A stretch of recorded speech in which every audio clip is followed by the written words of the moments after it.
hello, beautiful people. How are you doing? Please say hi in the comment section. Let me know where you're joining me from. Hi, everyone. I am Ingrid Laster, formerly Flora Busy. I am a digital accessibility expert, founder at Linoratech. I like to describe myself, so let's do that. I'm a black woman. I am currently rocking my natural poofy black hair. I have a smile on the face all the time. Some people say, Flora, you just laugh all the time, which is true. I laugh all the time.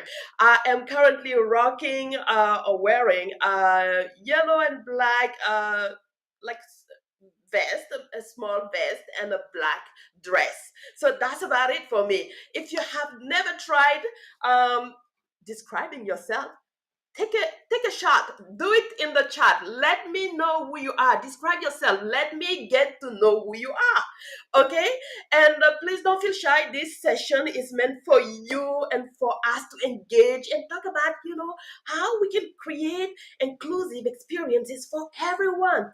No one should be left behind. Today's topic is especially about how can we turn no's to yes. And we have an accessibility playbook. So, without further ado, I want to bring my guest speaker. She's just an incredible person. Amy has heard a lot of no's on her journey, but she was able to turn them to a yes. And today, she's the perfect guest speaker to come and share an accessibility playbook. So, guys, please say hi to Amy in the chat. I want to remind you that if you're hearing something that resonates with you, or if you hear something that you like, give us a thumb up, give us a reaction. We'll take everything. Amy, I am bringing you on. Hi, Amy.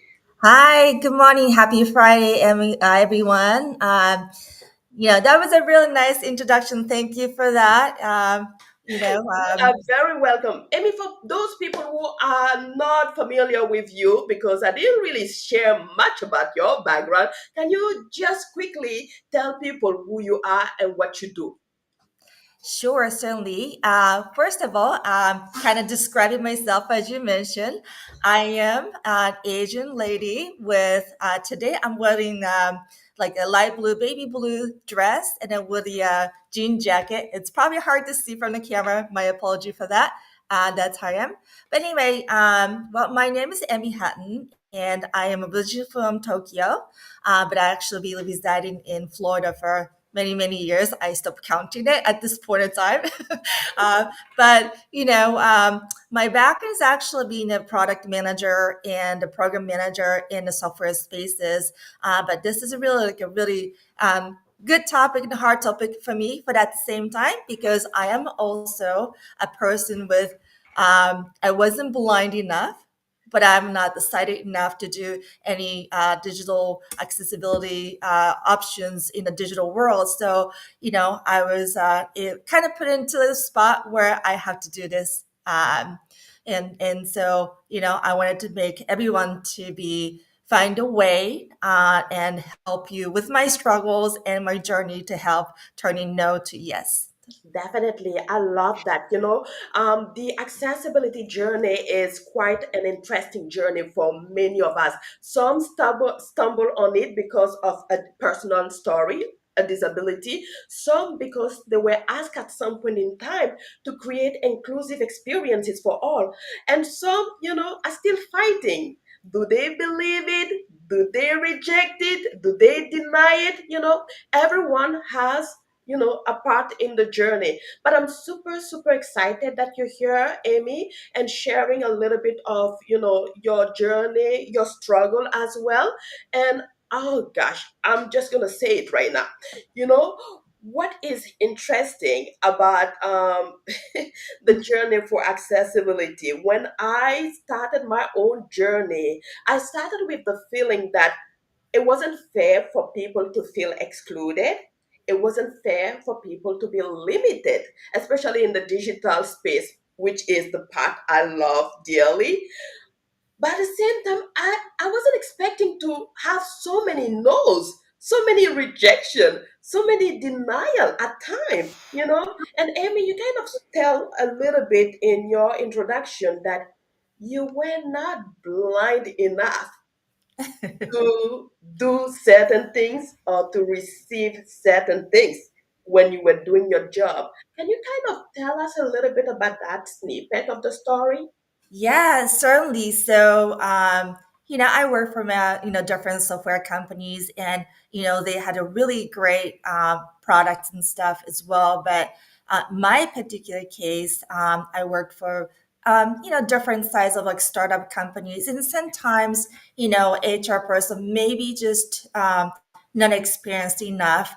In my particular case, was that I was the only person with a low vision, so I didn't ask something like, well, you know what? I'm not blind enough to get different tools, like for example, screen readers and different tools, or not sighted enough to get whatever. So I asked for magnifier, and one of the answer was, "Well, you're the only person, so can you just do the free version? We can't afford it."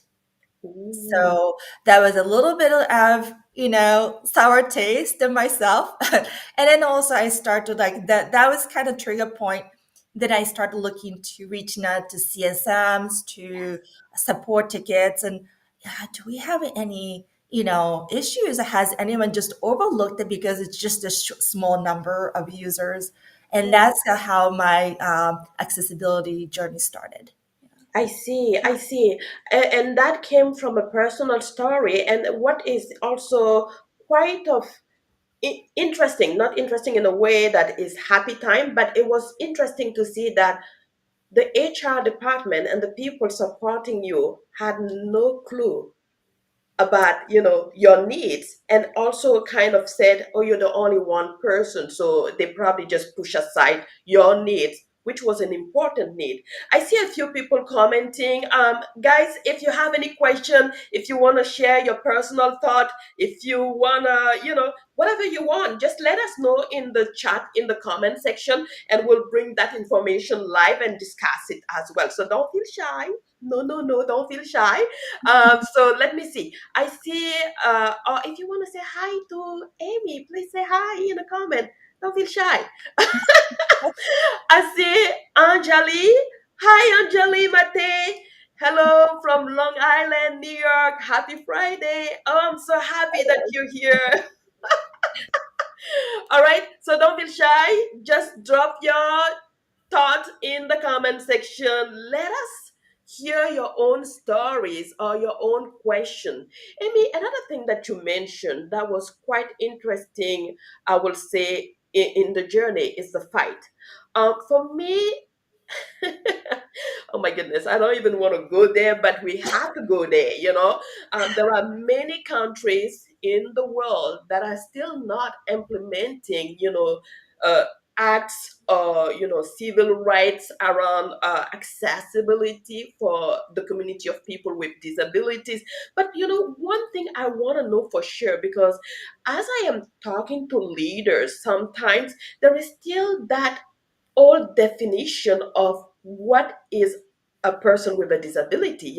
People are still thinking that a person with a disability is someone who is completely blind, but in your case, you are not completely blind. You have a low vision, which puts you in somewhere the middle of a sighted person and a non-sighted person. What is your definition of a person with a disability? Because I think some people still don't know that there are 70% of people with disabilities who have an invisible disability. Can you just clarify that for all people? Yeah, so I think it's a disability is a spectrum, right? Everybody has a different level, and at some point, we don't want to get there, but we're gonna be older. You have permanent disability, you have a temporary disability. That's all still a disability, right? But really, for me, is that you know where do I belong? So this was kind of going back to my childhood as well, where I was born in Tokyo. The school I went to in Japan was regular public school. Well, of course, the teachers are not familiar with the disability as well. So I was told, well, she can't see the things too well. Like, you need to wear glasses. But then here I am. I went to like multiple different, eye specialists, but they said there's no cure for it at this point. So what do I do? Oh, So my parents went to one of those schools that, cater to disability schools, but she's not disabled, so we can't put her in there. So what do I do? So, it's a lot of, different things and different spectrums. And so for me, my definition is really ask, what do you need? What do you require? And then it helps clarify, and also not only a person who has a disability, but also advocate. In my case, let's say HR person, you know what? I might be the only person, but these are the tools that, free tools as well as purchase one. This will help me make my, performance better. So I think it's really for having a communication and, you know, sometimes it's a little bit embarrassing, right? Because I felt like for many years when I was a teenager, well, I'm not blind enough, I'm not sighted, but I used to kind of like hide like my disability. I could just do this without it, yeah. you know. Yeah. But as you get, the things change, right? So Definitely, definitely. And I like that you've been vulnerable and sharing with us exactly what went through your own journey, which is something I really appreciate. I think we have to normalize the fact that every person in this world has different abilities, based on where you were born, based on your own abilities to see or not to see, or different, even your own upbringing can also play into, you being provided with what you need to do your job or to go through your own journey. You spoke about playbook, like we were talking about receiving no's, and no's. Is there a way to kind of just change those no's to a yes? Something we have to talk to leadership, something we have to talk to managers, something we have even to talk to partner, or even to get funding for, some of the initiatives around inclusion and accessibility. There's always a need to sell or to present something in order to get a yes and open up the door for many people. I want to share a link that you shared with me for the playbook, and you can kind of take us through that. I think you can actually even do that, Amy. Do you mind clicking on the share button if you have that page open? let's see. Well, if you want to share that, that would be I can try it. Okay, take let me give it a try here. sure. And if it's not, then I can certainly share, put in the LinkedIn for everyone later, and you can share with everyone as well. But yeah, let's give it a try first. Let's give it a try first. Line. I'm trying to see where is it. Okay, let me find out. But in the meantime, while I'm searching for this, what will be the best way to change or to turn no's to a yes, just in a general way? And that will give me a tiny bit of time to see Yeah, how I can start this. absolutely. So I can certainly talk about that. So in my case, that part of that I was the only person, low vision. There's a couple of things, right? For example, internally at the company, I think you might want to kind of like talk to HR person, not just advocating, but it's also advocation. Like for example, I was involved in the DEI groups, right? And in DEI, you can certainly talk about things like, you know what, you have a DEI goals. This is, accessibility is one of them. And then probably everyone can tell us that, you know, uh, many of us taking I do see the screen there. That's perfect, but it's on the side. Yes, There we go.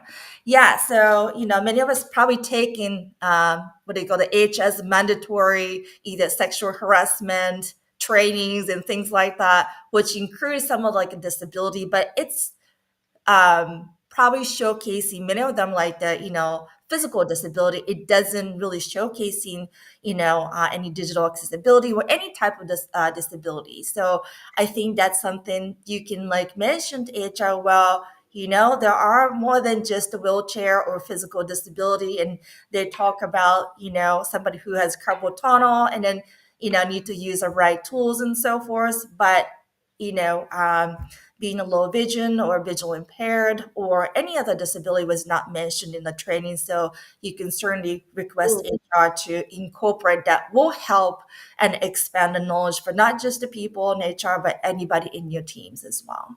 Definitely, definitely, and I appreciate you sharing that. Now we have the page open.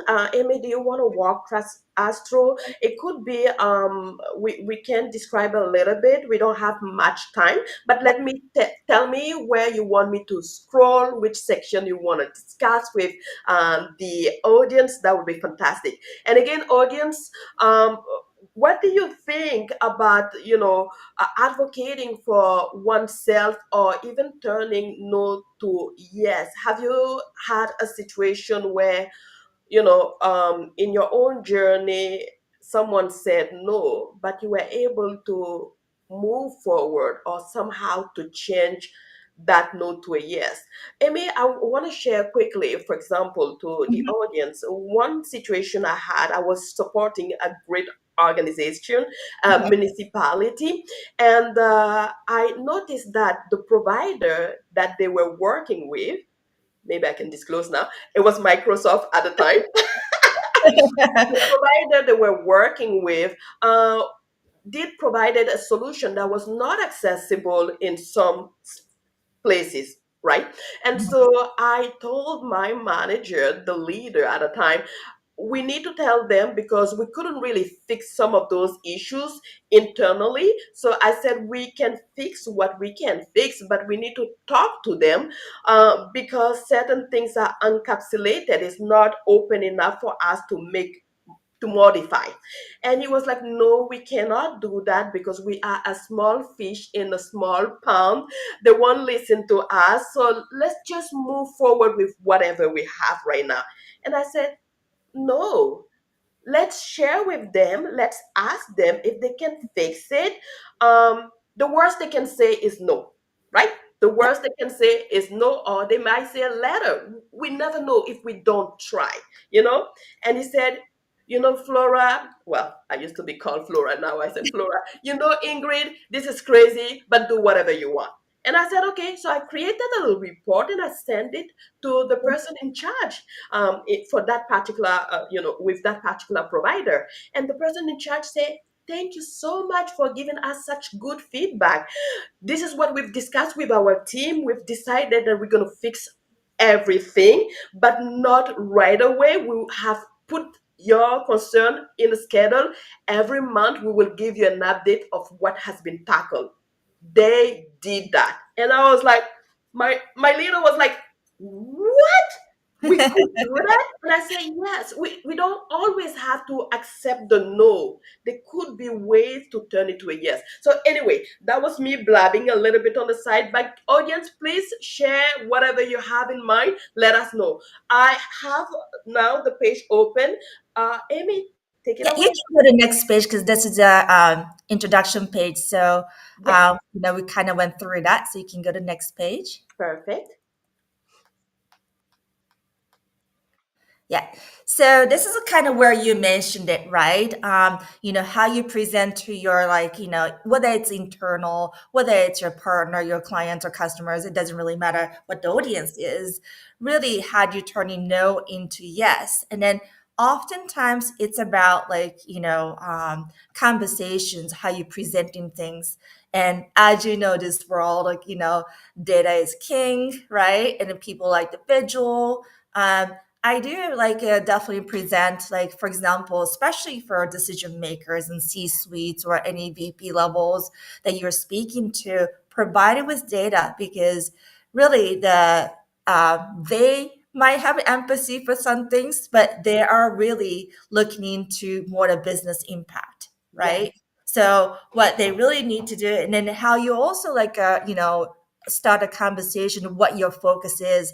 I kind of showing here on the screen here, but what to focus on, what not to focus on when you have this conversation, and you need to like reframe. Like for example, like right, I was talking to legal department about the accessibility, and oftentimes they think, okay, this is a compliance burden. I don't want to go through that. And then, it's a lot of checkbox and it's nice to have.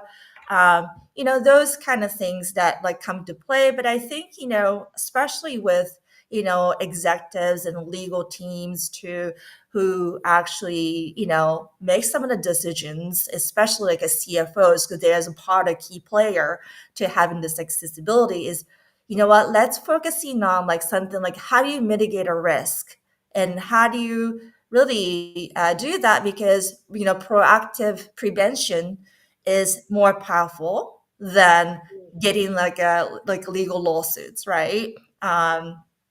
So I think that those are really good a conversation to have. And I know that we don't have a whole lot of time today, so I won't go through each of the details. But really, it comes down to really how can we like mitigate a risk, because costing a lot to have lawsuits. And then I don't know if you can probably go to the next page, and I think there's like some examples that. Definitely. And I want to tell just the user because some people are also blind and they might not be able to see that screen. So in the first section that Amy just described, there is a section that is called Why We Are Speaking the Wrong Language. And in that section you have two tables, one showing don't focus on compliance rule, it's the right thing to do, the no budget excuse, and on the focus on table, you have mitigation, financial risk, you have unlocking market growth, you have reducing hidden costs. And I think that's such an important thing because sometimes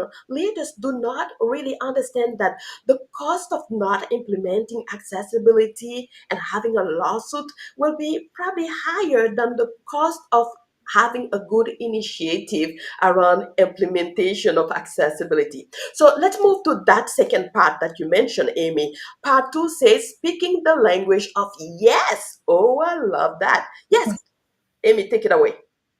Yeah, so I actually really like, this was really worked for me for having really tried to get some allies, right, to speaking yes. And then, for example, like really having a communication, like I mentioned to like a CFO, stakeholders, and even like a HR person to be get on the board. Like these are the small wins, but I think that leads to a really good conversation with executives and providing, of course, in addition to providing data. And a part of data I did and it worked for me is that here's like let's say 2025, how many like lawsuits are happen based on accessibility issues. I think is I'm trying to think on top of my head when I did this document was fashion companies, their sites are not visible to people who are blind and low vision, cost over $5 million in the lawsuit. As the best school that we all know worldwide, Harvard University was sued for 1.5 over 1.5 million, right? So think about all that because it's just as simple as online courses doesn't have a digital captions, audio captions. You get sued for 1.5 million dollars.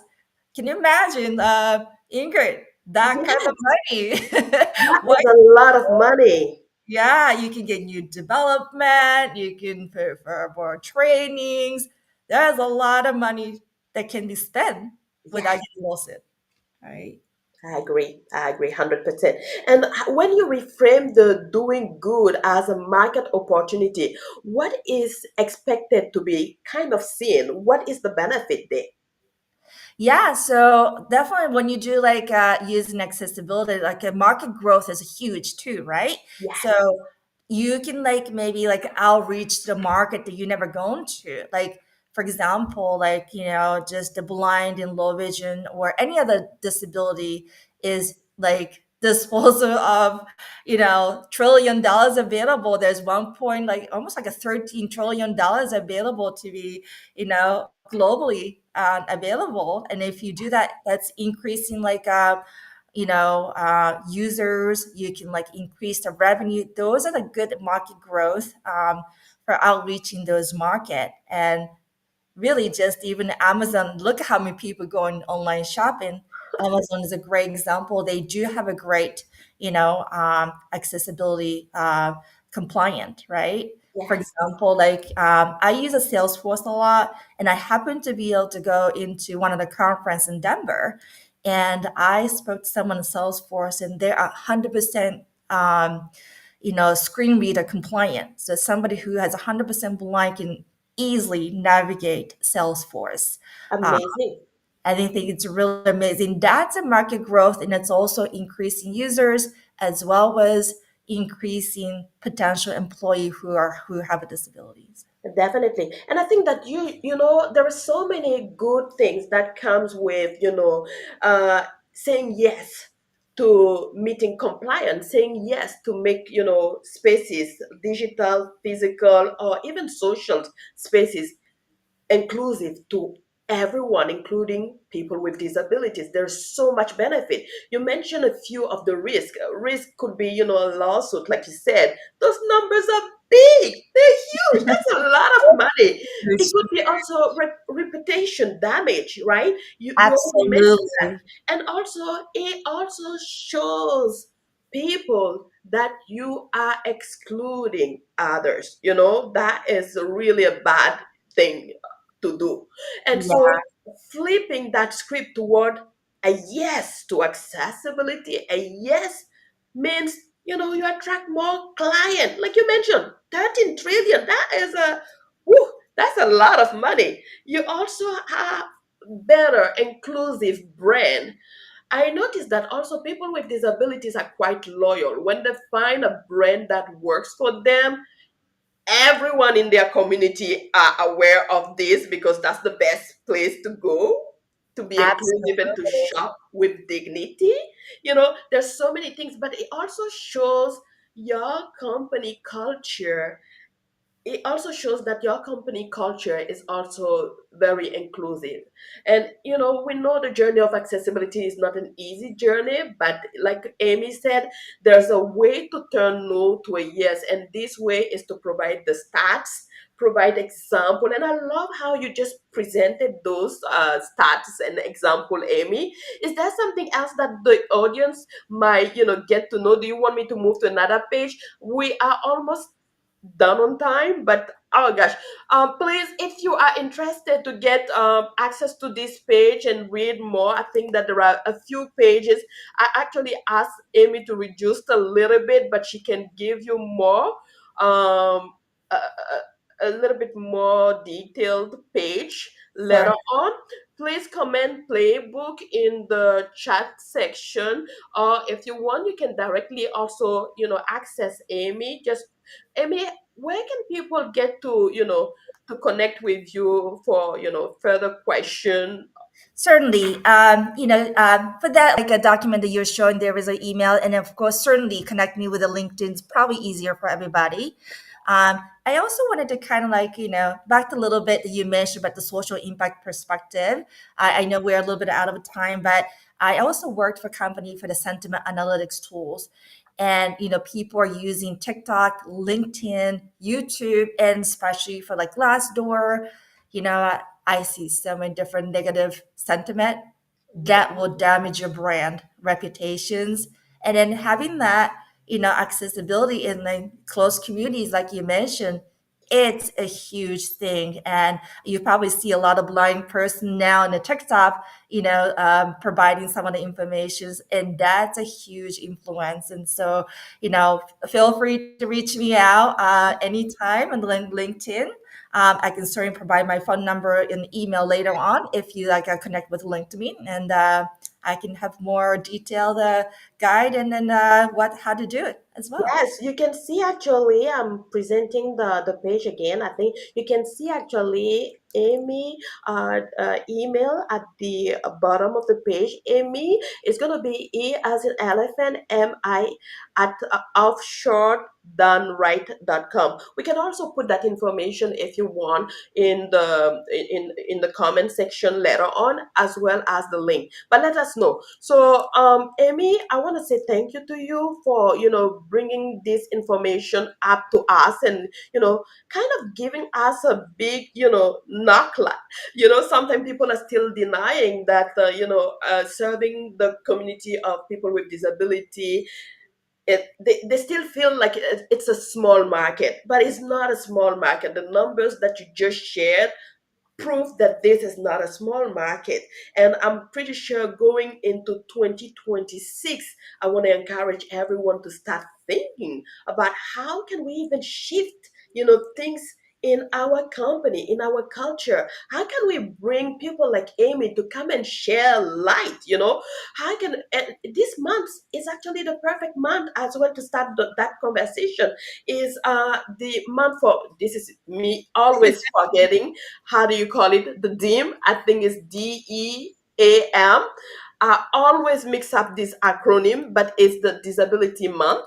If Yes. I'm not, yes, the Disability Accessibility, yes, Disability Month. If Yeah, I'm not there's a mistaken. couple of different things this month, right? Disability Month is a huge, big, umbrella. They have a National Disability Employee Awareness Month, and Yes. also there is a White Cane Awareness Month as well. And then I do a lot of like volunteer for Lighthouse of Blind in Palm Beaches in Florida, and they're really inspiring for me and helping me get things better for sharing information like this as well. So. I love it, love it. I even share with you that I went for a little run for the blind. Yes, and it was a long time ago. The light for the blind, it was a long time ago. That was when I used to live in Maryland. It was just Mhm. fantastic. And getting to know people with disabilities is also another good factor. If the people in the company that you work with, Amy, before had that kind of relationship, if they knew the people with disabilities, they probably would have understand your demand, your request, and they wouldn't have made you feel a little bit weirder about asking something that is just right to ask. Yeah. And so I'm hoping that the conversation that we're having nowadays will kind of help people have a different perspective around inclusion, accessibility, and diversity in general. Absolutely. Amy, I want to say thank you, my friend, for joining me and for sharing your story. I wish everyone, well, if you live in Canada, it's going to be a happy Thanksgiving. If you live in the US, you just got to wait for November. Yeah, that is true. That's true. All Well, right. I mean, Ingrid, thank you for your time, and then for everyone as well for letting me share my story. It was such a great honor to have today. So. Definitely. Bye, everyone.